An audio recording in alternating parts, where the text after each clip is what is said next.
big old goose at the yard. And we're doing some rollbacking and big trailer stuff today, and this time we're gonna do it the right way, because I have a trick up my sleeve. So let's get backed in here to this trailer. So the trick isn't actually up my sleeve at all, because this is my sleeve and it doesn't fit in here. And it's not up, it's down here on my underreach. And it is my fifth wheel adapter that we are gonna hook to the Jeep of my Aspen 9-axle here. And then we're gonna get that container loaded back on that truck so it can go back out to my house. Hey, now last time you saw me with this setup, when I hauled a load up to Washington here, I told you that I had to pull this container right back off because we have an equipment haul to go do. And I can't do it on this trailer because the steering bar broke. And that's still getting rebuilt. Once that gets done, we'll pop it back on there. But this is obviously still sitting on the trailer because that equipment haul fell through. But now we have another equipment haul to do. But it's a maybe. That one's not 100% yet. But I figure I might as well get prepared for it because at this moment, I do not have another haul lined up for this yet, but I have a maybe for the equipment. So we're gonna get ready for the equipment haul by pulling this off and taking it back home. We're gonna do it the right way this time, not the stupid way like I did it last time. And then I think I'm gonna take the Jeep home with me so I can do some maintenance and work on it at home in gravel and not here in the powder dirt. Plus then I have all my stuff and it's just right here, and it's not like I'm gonna forget stuff and not have what I need. Either way, we gotta get this unloaded so we can get ready for the possible equipment haul that I have sitting as a pending deal right now, which means as soon as I do this, that will fall through and my phone will ring to move another load that I need this box for. So either way, that means we get to go 9-axle trucking. So let's do it. Okay, we got gloves on, we're ready to go. This looks like a mess, but let me show you what's going on here. It's really not. So this is just extra slack tied up. So I've got my fifth wheel hitch adapter in the receivers here. They're turned up. So there's nothing that holds that down into the socket. So for like, to hold it down and to hold all this straight, I just take my safety chains for this truck, I hook them to here, go underneath, and then it doesn't matter whether you cross over or just go under and back to the hook here. I just cross under to take up more slack so there's so much slack hanging. And then you just bump out on your wheel lift, it tightens everything up. Now that's all locked down and can't turn. So what we'll do is go tow bar in, everything's slacked up, and now we can pop that off of there. We can just leave that there. Come to our other side, get rid of our slack, pop it out. Now we need to hook that to our kingpin, which we will need to, hey, come here. I guess it's a good thing that it's kind of hard to get the latch pin out. So, let's see how far off I am here.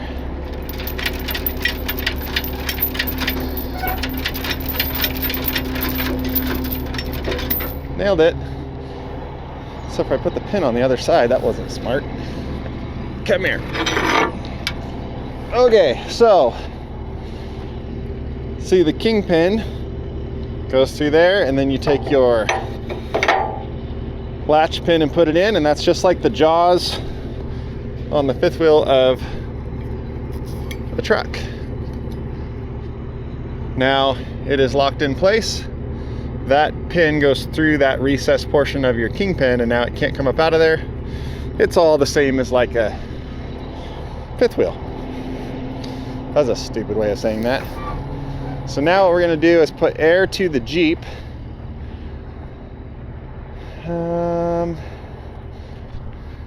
I need to slide the neck back, or the other fifth wheel back. So we gotta put air.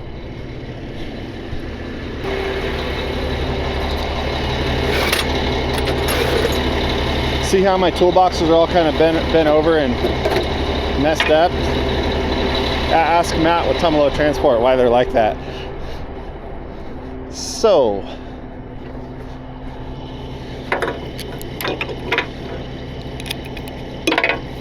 we will plug that into there. Oh, I'm all kind of tangled here. We'll plug this into there. That can stay there for now. Then we'll go get in our truck.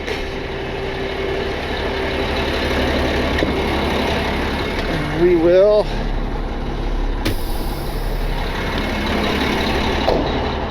put air to it. So while that's airing up, I'll crank some landing gear up.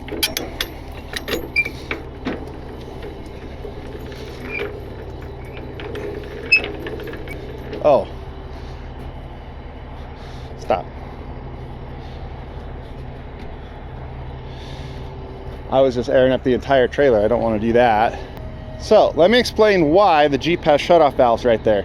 So when you disconnect the neck, or when you take the Jeep to go use it standalone for something else, obviously you need to supply air to your trailer to air up and release your trailer brakes and have your service brakes and all that stuff. But you no longer have the rest of the trailer back there, meaning air would just free flow out this glide hand here, and when you hit your brakes, air would come out this one. So you have shutoff valves right here that you shut off and close when you go to disconnect everything, so that the Jeep will air up, but it won't put air back out to the rest of the trailer. Now, it's very important to open these back up when you hook everything back together. Obviously, if you don't open this one back up, you're not going to go anywhere because it won't release your brakes. But if you don't open this one back up, you're not going to stop because it won't apply your brakes. So airbags are dropped. We need to release our fifth wheel slide, which we do with this switch. See, the ram moved. So if I get in that truck and wiggle, that should free up. These hardly ever get slid, so they're not all lubricated all nice. It's starting to. What I'm going to do is I'm just going to fire up the engine up there above you, take some pressure off of this, and then these will pop right out.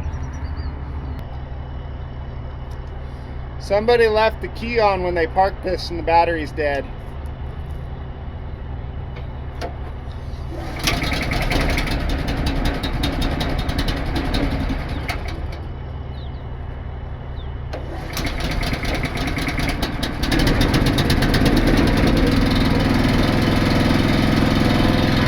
Luckily it's got a pull starter too.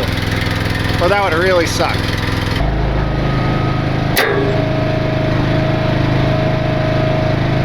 And that took nothing at all. I just gave a little up pressure on the neck here. Popped it right out. Did both sides go? They did.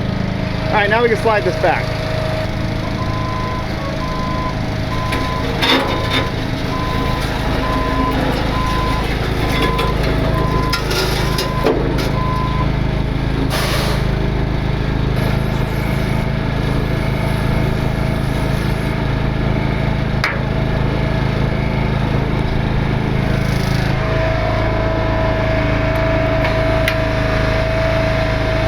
Oh, that's airbags.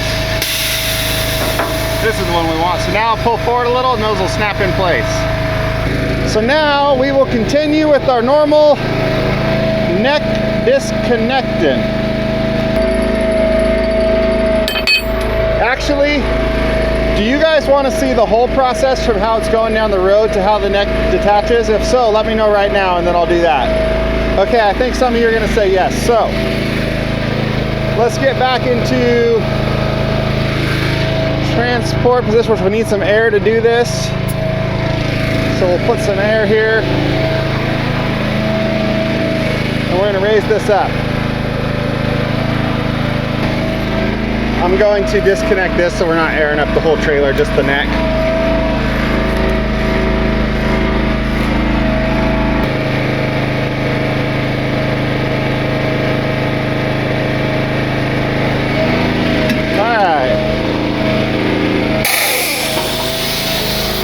So these are the stands that everything sits on going down the road.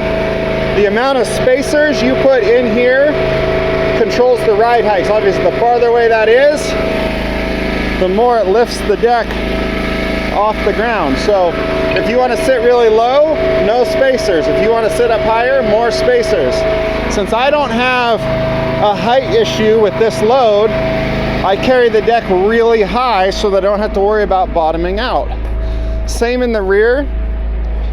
We have a joint down there and we have shims right here. The more shims we put in here, it opens this joint up, which raises the back of this deck off the ground. So I could pull a bunch of shims out of here and drop this down super low if I have a load that has a height clearance issue or is tall.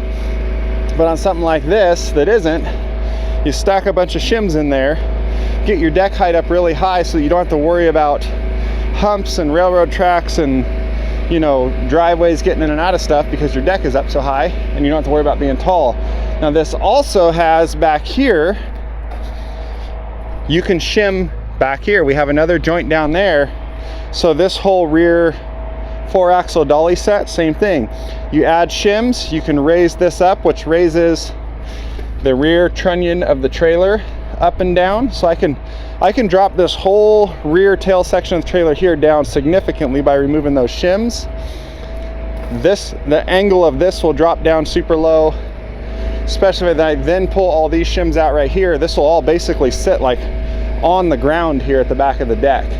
Once you drop this whole setup down, because you can shim it there, you can shim it there, and you can shim it at the neck. This trailer has hydraulic towers on each end, plus has shims here at the back of the neck that work kind of the same as like this do. So this one, you just raise it up and down with hydraulics, and you can set your main setting with shims right there. You can see the other shim blocks hanging there, and then there's more inside. So lots of adjustability in your height with this trailer. But either way, let's say trailer is set down, we're set on our stands. So now you can see how low the front of this trailer would be going down the road. That's its lowest setting there. And the rear end, we could do the same thing too. So you could get this thing like on the ground if you needed to. So now, we're done going down the road. Our suspension is dumped here.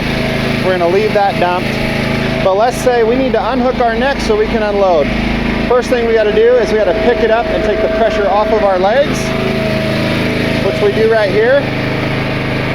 And we go up until our legs clear, and we have a gap right here. Those big huge rams right there are what do all this. So once we have that gap, we come and we flip this lever and watch the legs. An air cylinder in there pulls them up out of the way. Now this gap can completely close and set this all the way on the ground.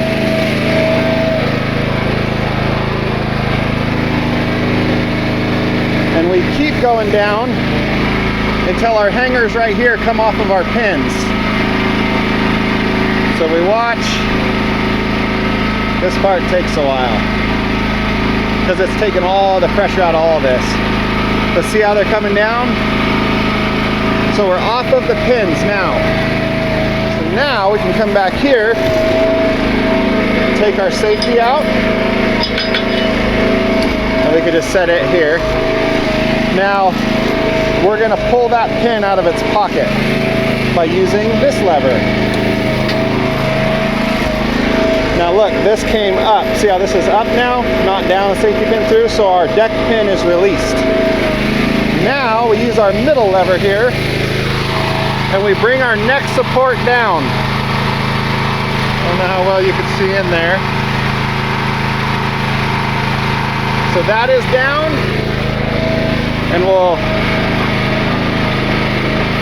give some pressure. See how we got the neck just floating? And now what you should do first, but I didn't because I already did it to stop the airflow from the trailer, is disconnect your air and electric lines down there. You should do that first so you don't forget, because right now I could drive away from the trailer and then you rip all this apart. But I did it first, I didn't want to air up the whole trailer to air up the neck to do those. So this we'll just put right here. And now we can pull this away from the trailer.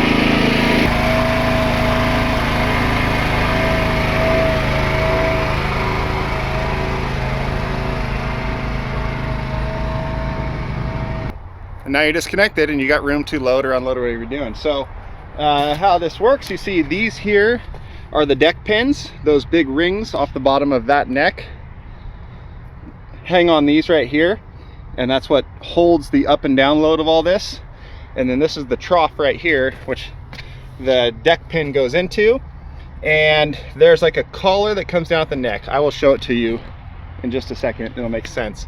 But that collar comes down and has a flange on the bottom of it that sits under this, so it can't come up. And then there's a pin inside of that collar that goes down into this, and once it's in there, it can't come forward and slide those rings off of the deck pins there, and that's what holds the trailer together. You see this capture plate here has obviously been replaced, because if you bring that whole bottom plate up and then just keep pulling up, you can absolutely rip that whole thing through here and rip this out, because the rams are obviously incredibly powerful, and you know, lift all this up and down. They're just as powerful in the other direction. So you do have to be very careful about not ripping your trailer apart by just keep holding that lever once the deck is on the ground and the neck is all the way up. Like, that's why that's been replaced. But the, like I said, capture plate here, which kind of holds the up pressure to stop the neck from falling down when you pull the Jeep out from under it, and then deck pin that goes in here to stop the neck from coming forward off the trailer. As you can see right here, here is that collar and that capture plate that goes under that, for the flange, whatever, that goes under the capture plate in the neck. And then up in there is the pin that shoots down into the deck and holds it together. You see there's an air cylinder there that drops that pin down, and then that safety pin goes through here so it can't come up. There's also air cylinders, where is it? There. That's not a hydraulic, that's an air ram that looks like hydraulic, and that's what kicks these stands up and down in the neck.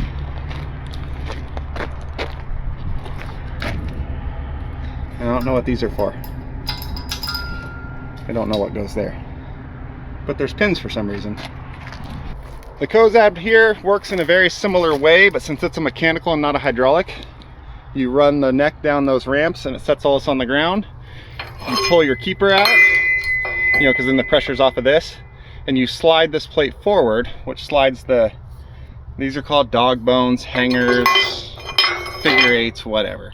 But when you slide this forward, it comes off of the bottom deck pin, which goes into the deck obviously, but it's always hanging on the neck pin.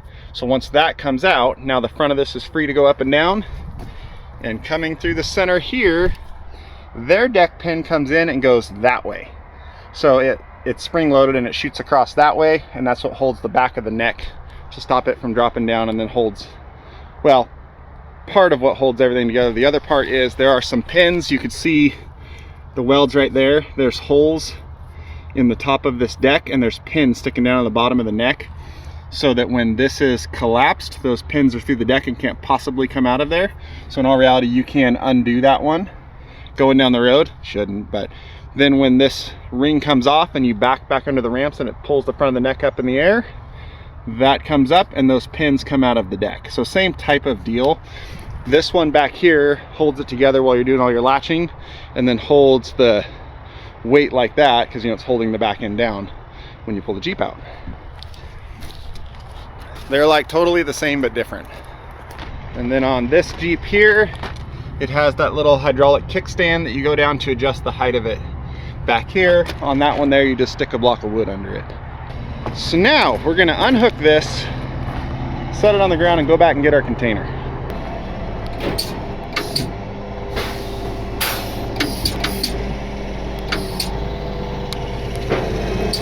Okay, so I untied the container. I didn't film untying the container because it's just undoing a whole bunch of chains, and that's kind of boring. So now we're gonna see if we can winch it right up onto this truck in a hopefully much easier way than how we put it on the trailer. Candy, we already got a rim slings right here. So you go over there and you come over here.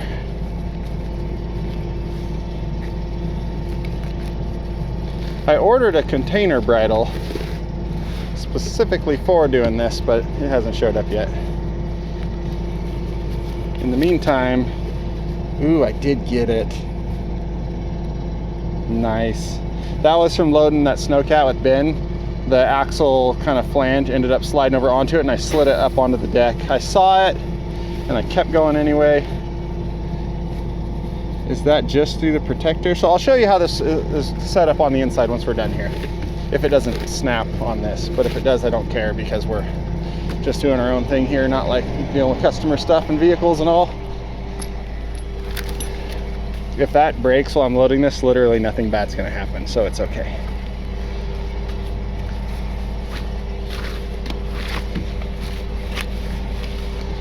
All right.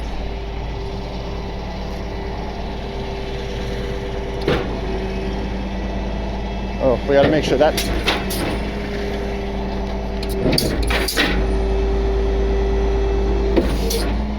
Okay, first thing I gotta do is lower this down some so the cross members of the bed don't hook that.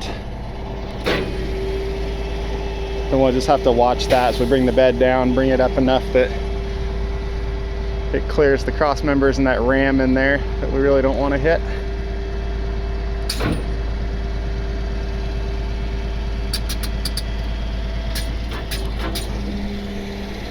So that underreach is not remote, but everything else is. Yeah, that gets us low enough. We're fine. Not totally lined up, but that's okay. We're going to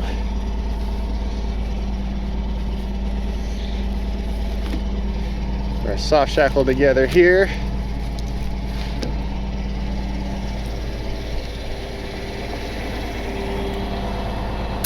Lock our winch and just drag this right on up, ideally.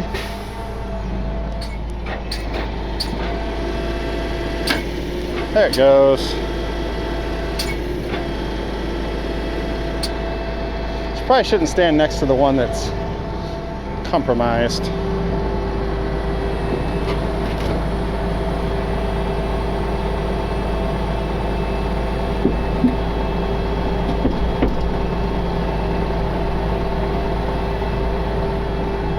The back end sliding to that side for some reason. We'll correct it once we get up here farther. Where that rope is pulled back and forth does make a difference on how it pulls this, so we're not going to catch anything back here.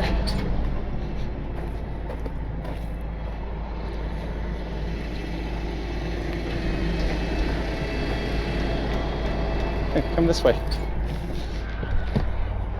Stop doing that.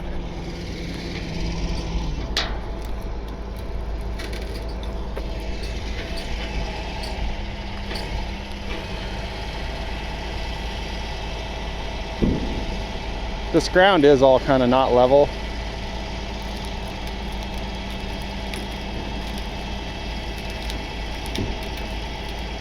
It's going way off.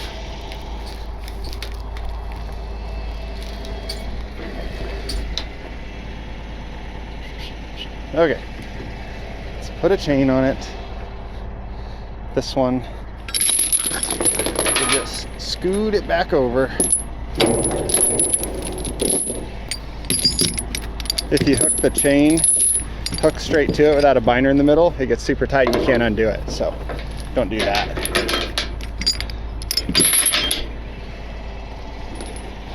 Okay.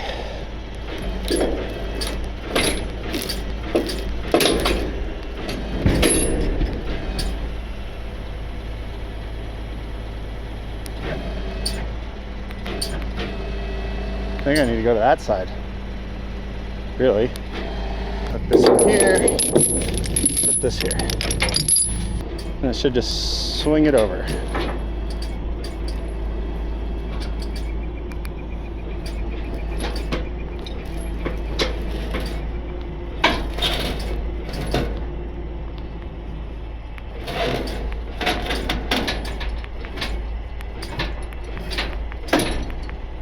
I'm gonna go over correct a little so that once I unhook this, it kind of spins it straight up and pulls that front back over. See, now we'd never get the chain off if we didn't do this.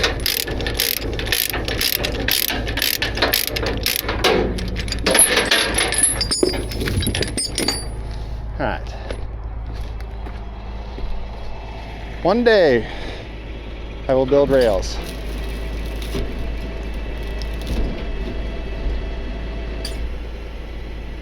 Kinda. Okay.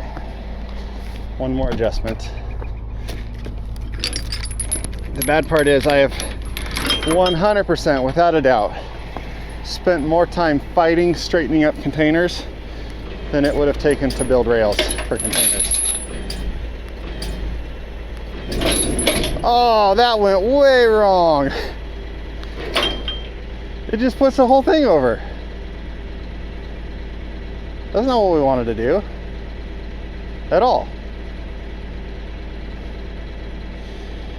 I'm building rails, that's it. It was supposed to like bring the front that way and the back this way, and it didn't. Remember when I said this was going to be the easier way? Okay, we're going to get some help from a Cozad here. But I don't want to winch it up any farther because I don't want it any farther up the deck. So instead,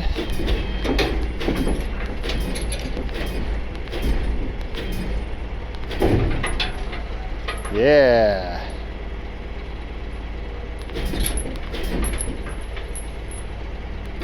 Move the bed up.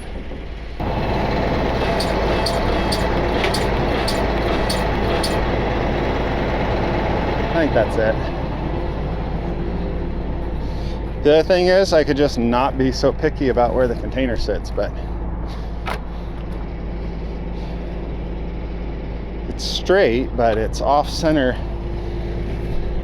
like 1 inch to this side, which bothers me even though it shouldn't, so we're not going to do anything about it. Okay, truck is shut off. 4 minutes. We got to take a break because I'm supposed to be in a meeting at 9 and it is 9:25 and I've been told I'm not supposed to be late to those things anymore. I don't have to like go anywhere. It's like, you know, the video conference meeting, so I just go sit in the truck and talk to a computer for a while, and then we'll tie this down. Then we got to put the neck back on the trailer, get the Jeep all hooked back up, and then take the Jeep home with us. Okay, meeting's done, container is chained down, Jeep is hooked back up, and we're going to connect the neck back to the trailer because we're going to take the Jeep home without the neck. So we need to reattach all of this. Now how this is going to work, there's this trough right here that collar and flange need to go into, and these deck pins have to go through those hangers right there. Now that, as long as I'm remotely close to center, should line this, it'll kind of guide that neck back and forth to line it up, and then those will fit right over these right here. Now to lock us in place when we get there, we're going to flip that down and see our pin just came down. It's a nice new one too. Now since that's an air cylinder that's pushing on that, not hydraulics, as that goes into that trough right there and is ramped up, it'll push against the air and push that pin back up into the collar, and then when it gets over that hole, it'll pop back down into there, and that'll lock us to it so that when we back in place, we don't bounce back off forward. We'll be stuck to the trailer.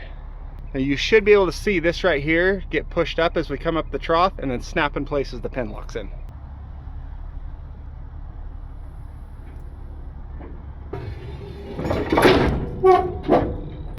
There it is, locked in place. You kind of do your little tug test thing just like you would with a fifth wheel. So now, since we're gonna leave the neck here and take the Jeep, we got to, like, say if we're gonna fully hook back up now, we would fire up the motor, extend those out, which would pull this up off the ground. We gotta put our safety pin in right there, and then we would flip our legs back down, shim it to the height we want, connect our air and electric lines back up, and we're done. But in this case, since we're gonna take the Jeep, we got to get this kickstand up out of here and then pull on that some by closing it up to take the weight off, so you can pull the kingpin there and pull the Jeep out from under this.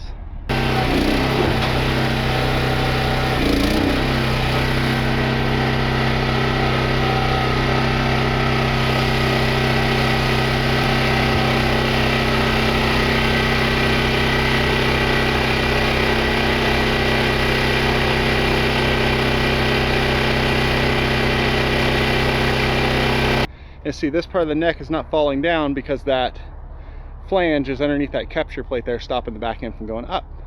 Okay, we're all hooked up, loaded up, and this whole setup's ready to head home. But I am fairly certain that without the Jeep hooked up, if I flip that neck back and put the kingpin in the farthest back hole on the main neck, I can get this into my driveway, I think. I'm not 100% sure, but I think I can. Because whether the booster is hooked up or not, this trailer still pivots right here as far as where it cheats from in corners.